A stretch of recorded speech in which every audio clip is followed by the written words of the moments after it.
Welcome back after the break. Sindh की साली पट्टी के पास एक साइक्लोन तूफान का खदशा जाहिर किया जा रहा है और इस हवाले से महकमा मौसमियात ने अलर्ट भी जारी किया है। भारत के रन ऑफ कच्छ पर जो है वो गहरा दबाव है, जिससे शुमाल मशरकी बहर अरब में मुमकिन समुद्री तूफान का खतरा है और अलर्ट के मुताबिक हवाओं का ये जो सिलसिला है वो आज रात या कल तक जो है वो साहली इलाकों से टकरा सकता है। इस पर बात करने के लिए हमारे नुमाइंदे आफ्ताब खान इस वक्त मौजूद हैं, उनसे इस वक्त सिचुएशन के हवाले से बात करते हैं। आफ्ताब, मुझे सबसे पहले बताइए कि कितना इम्कान है कि जो है वो ये अगर साहली पट्टी तक जब पहुंचता है तो ये समुद्री तूफान भी बन सकता है? ये जो वेदर पैटर्न एक देखा जा रहा है।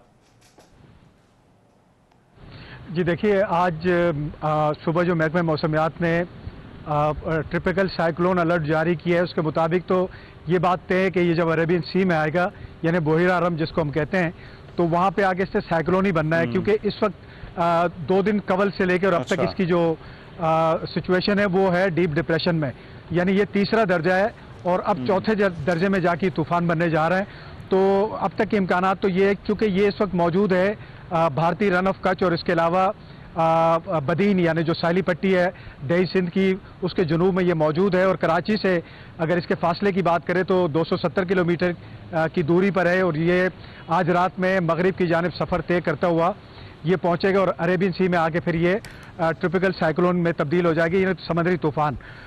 ये 48 साल के बाद ये एक्टिविटी हो रही है अरेबियन सी के अंदर।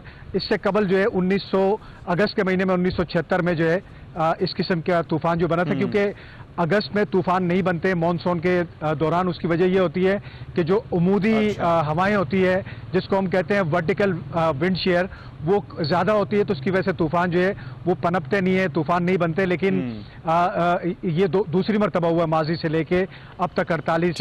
और ये कितना सीरियस है, इसके असरात जो हैं वो आफ्ताब शहरी आबादी पर क्या होंगे? जब ये एक्सपेक्टेड क्या है कि जब ये कराची पहुंचेगा तो क्या हो सकता है, क्योंकि कुछ अर्बन फ्लडिंग के भी अलर्ट्स हैं। जी बिल्कुल है, वो तो कराची में और दही सिंध के मुख्तलिफ अजला में अर्बन फ्लडिंग के 3 दिन से ये अलर्ट जारी कर रहे हैं। वो तो हवाओं का था जिस वक्त ये तूफान बनने के आसार नहीं थे, लेकिन अगर ये तूफान बनता है तो उसका मुमकिन जो ट्रैक है वो मगरिब की जानिब हो गई या जनूब मगरिब की जानिब से, जो कि ओमान का साहिल बनता है और ये बलूचिस्तान को छूता हुआ उस तरफ बढ़ेगा।